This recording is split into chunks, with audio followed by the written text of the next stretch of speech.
made for change. The same people, though now in different camps, have renewed the same promises made in 2015, which none has been fulfilled or delivered. Even the simplest one, the provision of bursaries and scholarships for students promised in 2015, repeated in 2019, yet to be achieved, is being promised again, among others, in 2023. We must not forget that Nigeria faces existential threats because of poor leadership and irresponsible governance. The good news is the arrival of Labour Party and its most admired, remarkable, inspirational leader, His Excellency Peter Obi, who has changed the dynamics of Nigerian politics for good.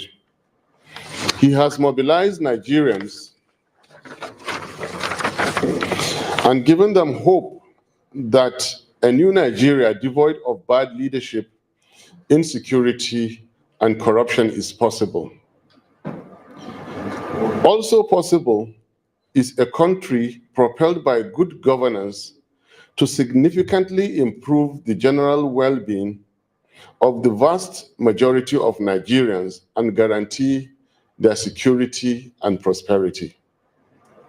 It is a message we have taken around the country and has been well received by millions of Nigerians who have come to believe in him of his own good antecedents. Throughout our campaigns, we have met some of the most amazing, enthusiastic, and wonderful Nigerians, particularly the youth and women, who through their actions and commitments have convinced me of the need for an honest and dedicated leadership. These Nigerians, the obedience, who have shown courage and desire to take back their country, they care very little about religion and ethnicity, and more about a country that is inclusive, united, and a country that works for all. You only have to be at the rallies and town hall meetings to appreciate the outpouring of love, support, and encouragement to His Excellency Peter Obi and my humble self. We thank every Nigerian most sincerely. Our supporters have invested time, energy, and emotions because they can see our sincerity and commitment. This is what makes us different from the others. We have asked Nigerians to hold us responsible if we fail as promised to secure, unite, and prosper our dear nation, Nigeria. We have asked them to hold us responsible if we fail to move Nigeria from consumption to production. We have asked them to hold us accountable if we fail to build a 21st century economy propelled by technology, and if we fail to transform the vast arable land in Nigeria, especially northern Nigeria, into the new oil. We will bear the full responsibility if we fail to build the required human capital and skill for the 21st century economy that we live in. Hold us responsible if we fail to cut waste in government and drastically fight corruption, which has permeated every segment and sector of our national life. We make these promises because of what we are offering Nigerians: leadership with character, competence, knowledge, and compassion. This is the stark difference between us and others, and why we call on all Nigerians to troop out on Saturday, 25th February 2023, and vote for Labour Party. A vote for Labour Party is a vote to secure for a secure and progressive nation. It is a vote for unity and an appreciation that our diversity is a major strength which we must promote to our advantage. I know that His Excellency Peter Obi will, before the close of campaigns, speak to the nation. But today I call on all Nigerians of goodwill, Nigerians who care about the youth, to come out en masse and vote Labour Party. Even if you are angry with the country and the leadership because of the sufferings you are going through, please take your anger to the poll and vote out those who, over the years, have impoverished you through bad governance. Our message is very simple and unambiguous. Against the threats and challenges facing us, we offer Nigerians a leadership with character we know, with proven records of competence we can trust, knowledge and compassion you can feel, and capacity that has been tested and proven, a leadership you can hold accountable. Let me reiterate, we shall stop the killings and start the healing. We shall stop the stealing and start the keeping.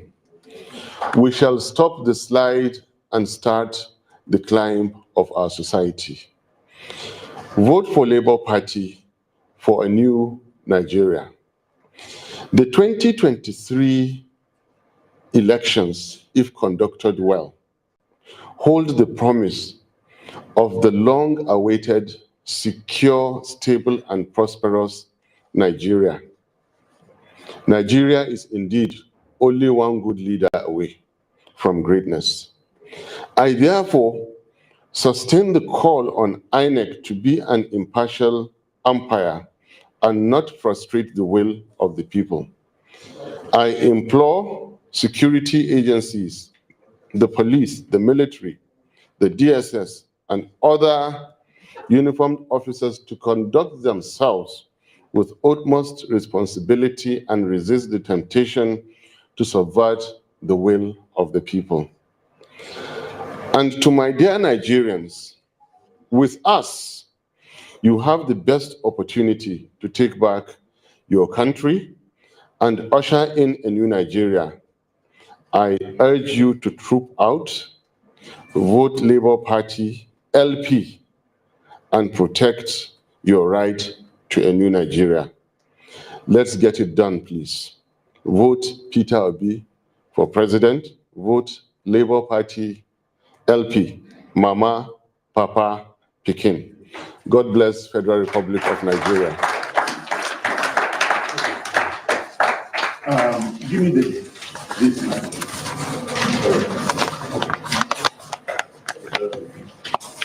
Thank you very much, Your Excellency. Yes. Thank you very much, Your Excellency. Ladies and gentlemen, Q&A, right? Your Excellency will take one or two, a few questions. Yes, one at a time. I need to be one at a time.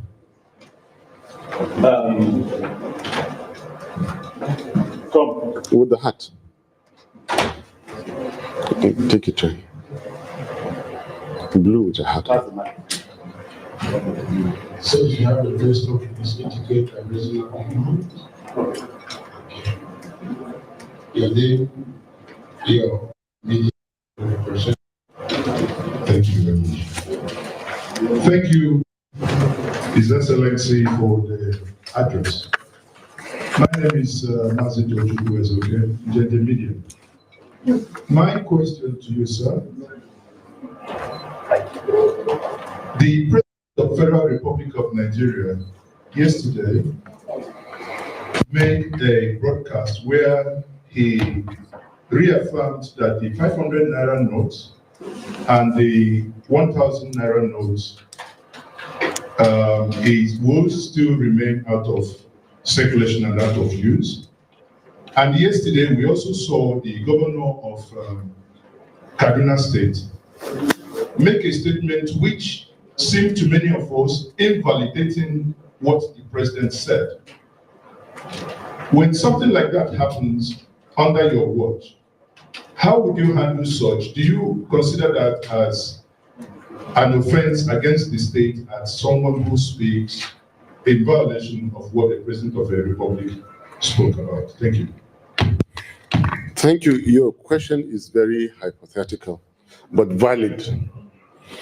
Should anybody attempt this kind of gross act of indiscipline under our leadership, the full weight of the law will bear down on that individual. We have been more than bewildered at the failures we have witnessed in the last 8 years. However, it is close to an act of treason. So to say, it's an act of treason.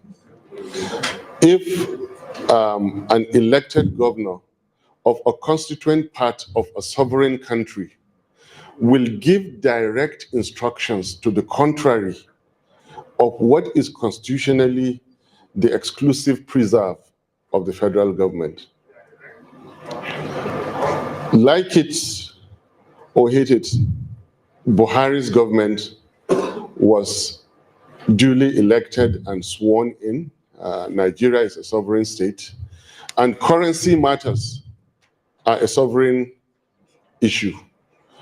No state governor, especially those who have serially failed in implementing court judgments in their political career, has the right to challenge the government. However, they know themselves better. They know how they came to power. They know how much they collected from each other and what transpired way back 2013, 14, 15. Why a commander-in-chief cannot descend, irrespective of the immunity of a state governor, why he cannot descend, while as commander-in-chief, you give out executive order, clean constitutional, and a state governor goes to say that people should continue to exchange those currencies. This is to say that there are two authorities in your country. Why President Buhari is silent about this is best known to them. And immunity does not mean that the offense has not been committed. This is a treasonable offense. Why Buhari is keeping quiet and letting this pass, we don't know. They know each other better. These are the state governments that contributed about the largest votes to bring Buhari's government. Kano, Kaduna, of course there is Katsina, but we haven't heard from Katsina yet. But now these are the states at the forefront of fighting Buhari's government because of currency.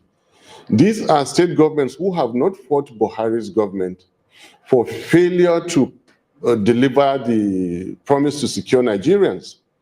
Their states have become so insecure. The train from Kaduna to Abuja was attacked. International headlines. They have not challenged Buhari on that. They have not challenged Buhari on when the Naira fell from 200 to the dollar to 750 now or more.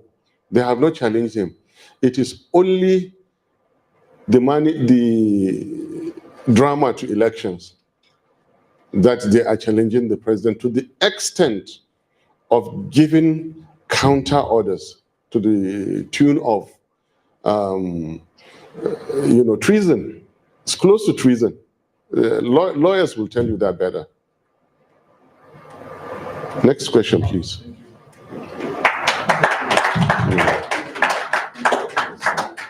Some Hausa media here. If they ask in Hausa, answer them in Hausa. Yeah, I'm fine. My question is, I want to know your level of confidence on INEC to carry out a free and fair election. And then I also want to know your government's plan on about affirmative action on women and youth. So those are my questions. Right. My personal experiences will not fail to bear here. I have in the past suffered a variety of frauds perpetrated against me, 2007, 2011, and 12. For that, I happen to know INEC deeply. I have also been a keen observer in 2015 and particularly 2019. Your question about how confident I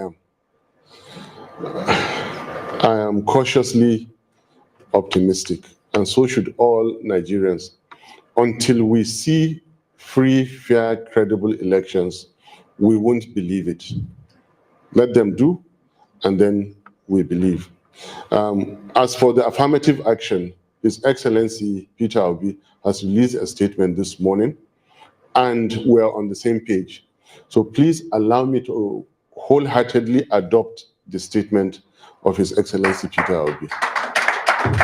Next question, please. Good morning, Chief. Good afternoon. My name is Kingsley of the Daily Independent newspapers. I will ask you just two simple questions. Question number one is, the Supreme Court has to take action on the currency swap thing. And then the president came out yesterday, I believe, to make categorical remarks regarding the currency swap thing. Now, in some quarters, the president has been accused of contempt of court. I want to know your position on that. Then number two, you have your rally in Lagos. Now, there are people who believe that the resident electoral commissioner for Lagos ought to be recalled or deployed elsewhere. And they have their reasons for that. Some reasons are bordering on some unscrupulous remarks he's been making, and the fact that they don't have confidence that non-Lagosians will be allowed to vote in Lagos. I want your position on that also. Apparently, I may only be able to adequately answer your question on the Supreme Court. It was very strange that the Attorney General of the Federation allowed Mr. President to proceed with yesterday's national broadcast. And to say the least, it was unfortunate. The least I know is that when a competent court of law, for that matter, Supreme Court, is addressing an issue, all parties stay action until such is delivered. How much more of the President, Commander-in-Chief, aided with all the instruments of government, for that matter, the office of the AGF. However, I have always submitted, even in the second paragraph here, we had been more than bewildered by the poor quality of leadership in Nigeria. That is the only thing that can explain this phenomena, that Supreme Court has even adjourned hearing or maybe preserved ruling, and a commander-in-chief goes out to take another action on what is at the Supreme Court. This is classic poor quality leadership. It's a standard hallmark of what we've been witnessing. However, we have weeks to go, now days to the election, and maybe a few months. We are now challenging the offshoot of this governance, of this government. Our opponents are the candidates of APC and PDP and any other party that happens to be around.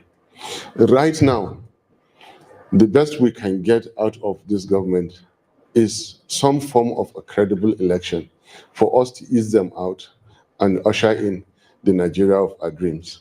That is the only way to explain what happened. It was a tragedy. It was a travesty. But thanks to very keen observers like your good self, you would feel that something is wrong and then ask the question. But in my measured response to you, I think it was unfortunate that Mr. President took action on what Supreme Court is about to rule on. As for Lagos, I don't know much about that. I'm sorry about that. And I don't want to speculate. No, I've answered that. My name is Hamid Alawal. It's a follow-up question to what a colleague from the Sun newspaper asked, where she said that how confident are you in the Independent National Electoral Commission in conducting a free, fair, and credible election? And you said you don't expect anything that falls short, maybe to your side. How you sound very confident. What if the result goes the other way? What are you going to do? Yes, I'm confident because the situation we're in now really is not only logical, it is arithmetic, not even to say mathematical. Look at it this way. 18 political parties have filed presidential candidates. 15 could not actually go around the country to campaign. So we can comfortably say that 15 have fallen behind. There are 3 main parties now contesting 2023 presidential elections. Out of the 3, 2 have misconfigured themselves to win 2023 presidential elections. One of them, helplessly so, it leaves only one party standing. And I repeat, this is logical. Now, let me get political. The reason why Bola Tinubu is not vice president of Nigeria today is the impracticality of a certain kind of ticket in 2015. Nigeria has waxed stronger in terms of unity. For the well-meaning Nigerians, not for those who are dividing Nigerians. What could not happen in 2015 cannot happen in 2023. They have made a fundamental error, and they will pay by losing this election. The second thing is that the second opponent of ours was categorical in 2015 that the reason why PDP then had to be defeated was that it was the turn of the North. It cannot therefore be the turn of the North again. Very quickly, I have always said it, that our name registered in the United Nations is Federal Republic. Both our faiths, we know that the Creator makes no mistake. There are countries you have nearly 100% one faith, one ethnic group, one language, and the Creator makes no mistake. Here we have 252 competing religions, and we must live with each other and do justice to each other. Any responsible organization that calls itself a political party, for that matter presenting a presidential candidate, must respect the diversity of Nigeria. Then add that to the political history of Nigeria. You must configure yourself. After independence, 6 years we ran into trouble. By the 9th year, we began to recover. We did not find our democratic direction until 1979. Look at it, start counting. 1, then General Olusegun Obasanjo, even though it was vote for vote, there was Zik, there was Awolowo, Northern Muslim Shehu Shagari won. Then, years later, military took over for 15 years. But in between, a Northern Muslim, Ibrahim Babangida, because he really knew the ins and outs and the rights and wrongs of Nigeria, handed over to Christian Southern Ernest Shonekan. Abacha took, Abdulsalam came, going in 1999, then Fourth Republic, there was election, all the same. Northerners were there, Muslims were there, handed over to then Chief Olusegun Obasanjo, Southern Christian. Continue reading the DNA of Nigeria. Fast forward 2007, in the Eagle Square, drama happened. Some Peter was about to beat some Umaru, and NEPA did what it did, and handed over to Northern Muslim Umaru Yar'Adua. God Almighty recalled him. Northerners, Muslims stood for the swearing in, handing over of Christian Southern Goodluck Jonathan, who asked for 2011 and was given. 2015, PDP for what it was, reneged and tried to do bully its way and all that. Christian Southern leaders, including in the north, some in broad daylight, destroyed their party cards for justice to be done. And a Muhammadu Buhari, Northern Muslim, was elected. Now, 8 years later, this DNA of Nigeria, the fourth DNA of Nigeria, it regulates, that is political justice. That DNA regulates our body temperature. Without it, the fever will kill us. Our body will overheat and it will kill us. There is only one party properly configured to win 2023 presidential election, and that is Labour Party. That is the source of my confidence. So yes, I'm confident. Yes, I'm confident because it is logical and it is arithmetic. Put everything aside. This has to be done. We have to get it right. Nigeria belongs to all of us. Good afternoon. My name is Uwais Idris. I report for Church Electoral Service. My questions are going to be in Hausa. I have a request. Either answer it now, sir. I'm talking to you. Have just one. Go ahead. To get a better sound quality. Okay. Yeah, I would prefer to give me 3 minutes after. Yeah, I'll give you. Good afternoon. My name is Timothy Oyezu, Voice of American News. You rightly mentioned that there are 30. Sorry.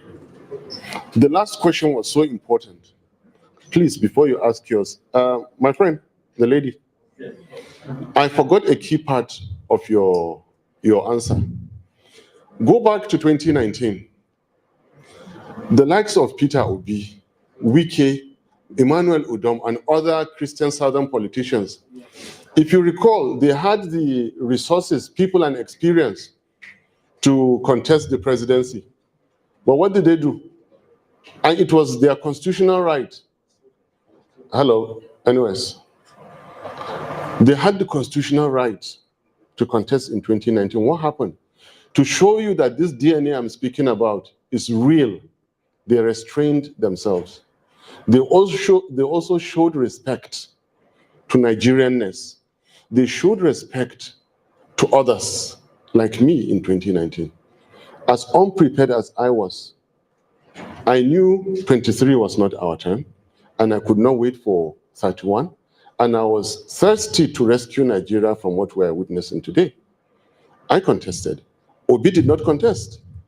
It was his constitutional right, legal, and everything. They restrained themselves. This is respect for Nigerianness, for that DNA. What does it deserve? It deserves to be reciprocated. I was honored as an individual, as a politician in my own right. I enjoyed the respect Wike, Obi, and others gave me as a Nigerian, and I was proud to be Nigerian. The more reason I'm proud to be a Nigerian today, serving as vice to Peter Obi, who has restrained himself there. Just to complete your answers. Yeah, Timothy from Voice of America. Peter Obi and yourself are riding a wave of momentum at the moment in Nigeria that unsettles the well-known political orders. But I'd like to ask you, what is it about your candidacy that really resonates among the Nigerian people, especially the young people at this time in Nigeria? Good question. It is said that self-praise is an act of ignorance, in my language, roughly translated. But then in politics, if you don't do it, you stand to be the biggest loser. And I will fail to answer questions like the one you're asking me now. With all modesty, Nigerians have never had it so good in terms of people who have presented themselves to be elected as leaders. This is a fact of life. With due respect to others who have contested before now, take Peter Obi and also look at it in the context of who the others are. Again, with due respect, I'm not disparaging anybody. We don't do that at all. I'm not insulting anybody. Now, start with Peter Obi. This is a political leader who has lacked nothing. He has a name verified, confirmed behind him. All his schools that he attended, verified. The work he has done, verified. The businesses that he has done, legitimate, verified. The wealth that he has created, verified. After becoming so successful in business, he felt he wanted to make a mark in the life of his society and contested governorship. Typically, when he contested governorship, it was to go into PDP. He falls in that group, income group, the rich, that would be in PDP. He refused. He joined APGA. For 3 years was in court, won, got in, impeached, went to court and came back. He served for 8 years, did not borrow a penny, left behind 75 billion naira, has not yet taken a penny from that state. Now, this is a record that all Nigerian governors are doing their best to bury, because no governor is prepared to even attempt matching this record. So Nigerians are aware of Peter Obi. Even though Peter Obi can claim, turn by turn, it is their turn, he says, do not elect him because of where he's from. Elect him because he's a Nigerian and he's competent. That's another point. Come to when he picked me as his vice, and then the absence of controversies, local and international controversies, except those who just wish to lie unfairly. He's a very, very clean politician. For what he has attained in life, he's a very clean politician, and exactly what Nigeria desires. When one of the parties announced their running mate, the party split in half, irrevocably. When the other party announced their vice, it split the country along lines. When Obi announced his own, Labour Party waxed stronger, and I got to work. Nigerians are not sleeping. I spoke about his school and all those. Look, the youth are, are seeing everything. From the scratch, I built 2 universities. Where I come from, we're educationally challenged. I am the leader in promoting education in northern Nigeria, with all modesty. People and institutions compete with me to promote education in northern Nigeria. So you can begin to see it. And Peter Obi made it a point of duty to go for someone like me. I was in the reps, I was in the Senate, yet to the best that I know so far, you have not had my name mentioned in any budget or any other kind of controversy. They were selling 360 houses of Apple. Only one member I'm not saying the act was wrong, but I disagreed with the principle of and the source of repayment of those loans they were taking. And I refused to buy the Apple House. Only 1 out of 360 refused to buy. Nigerians are saying this. I'm all about promoting education. I have done it myself, 2 master's degrees, PhD. I'm willing and able to apply all that I know. I'm the promoter of what you call due process in Nigeria today. I brought it to Nigeria before they adopted it. The procurement system that I've been speaking about, I am the one, with all modesty, that has been behind it, unable to get government to do it the right way. When I get into government, together with a prudent person like Peter Obi, we will cut the waste and stop the stealing like we said. That is what Nigerians are seeing in us. Forget the fact that they are seeing in age, we're closer to the youth. Not just that, there is something associated with the age, not just the number. Something tangible that Nigerians can feel. He studied philosophy, and you see philosophy in everything he does, in his business, in his politics, in his speeches. I mean, who would be derided in the way he was, that he is an Nollywood star?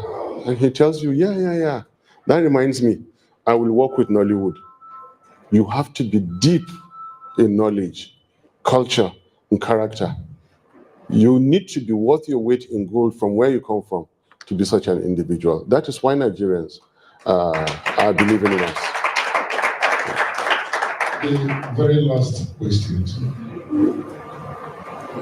So I'm Chidas and I work with the Associated Press Agency.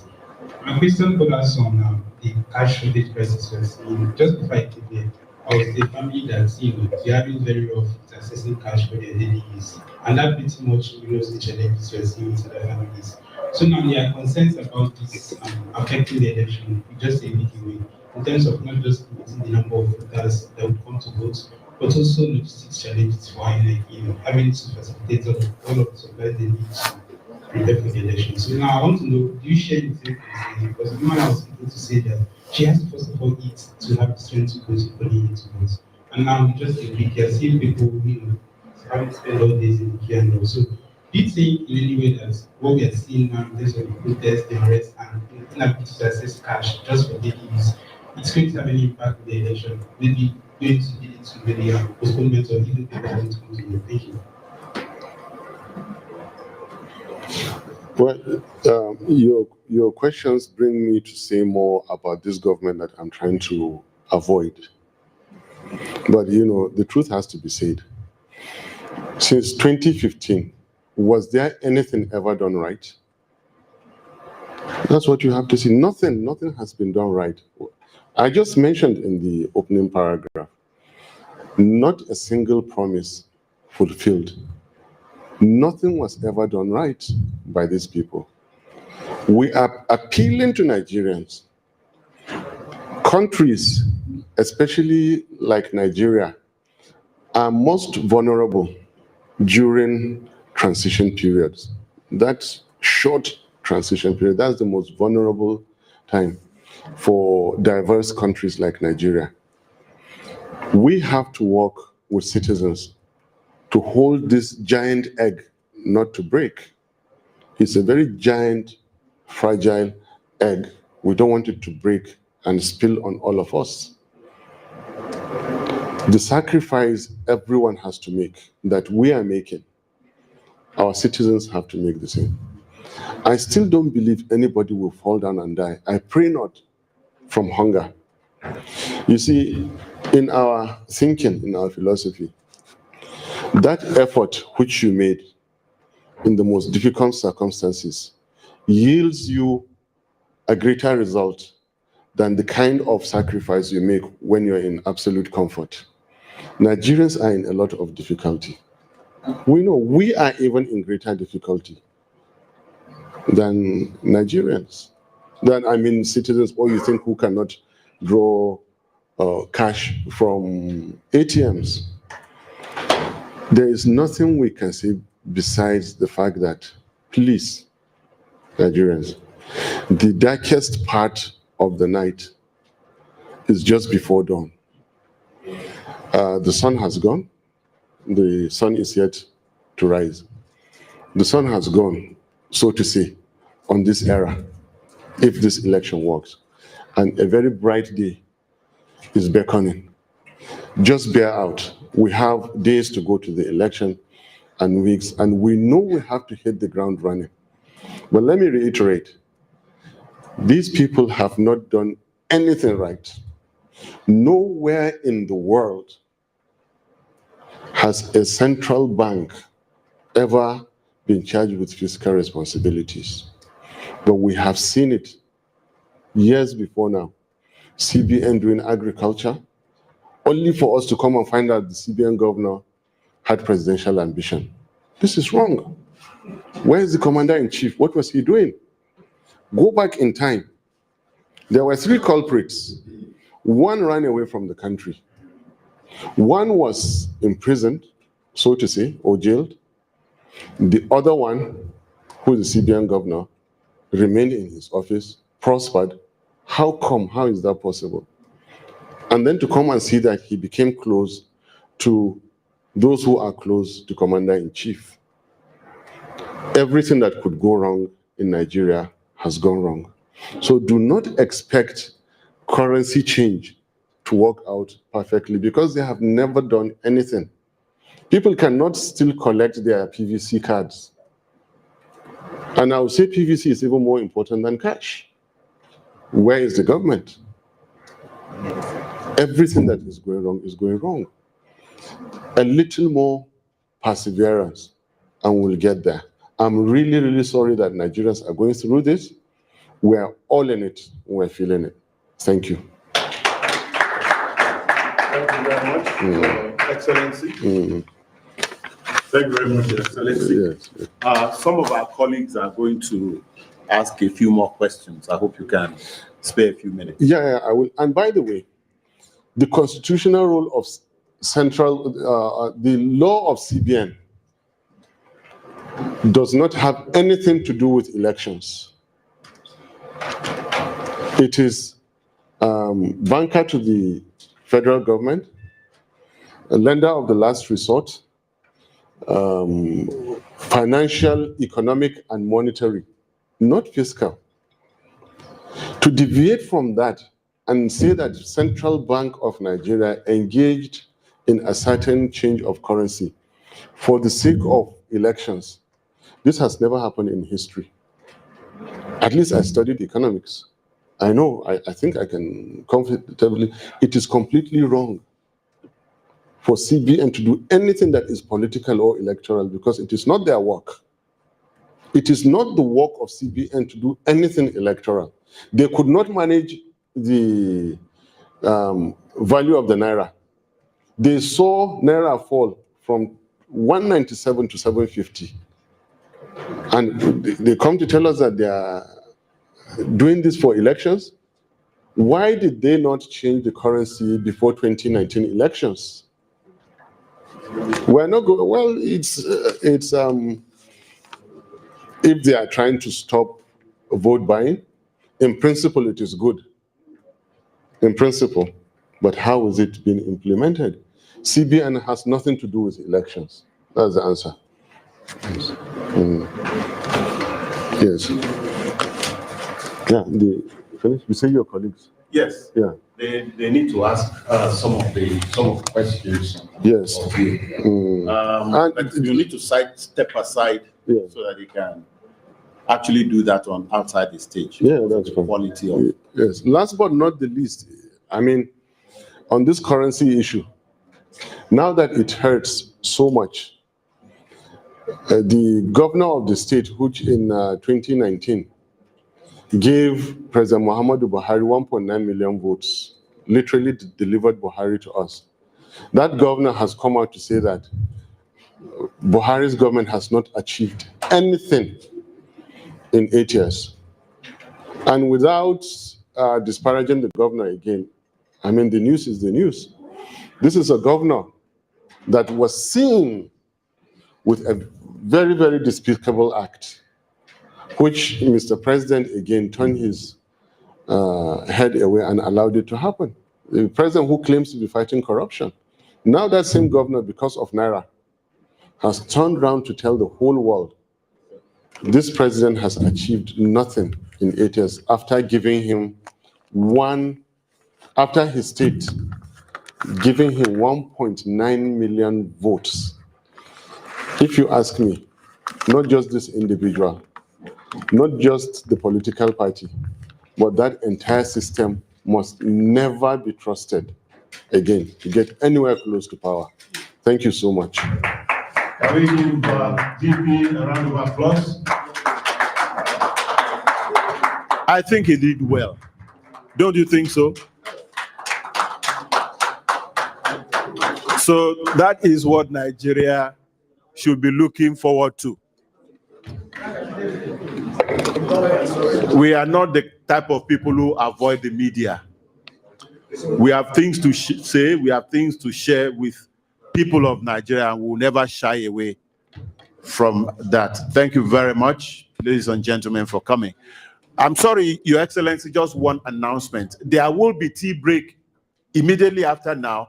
Please, in 5 minutes, come back for another announcement. Thank you. Please do not go away. Very important announcement, please. After the interview with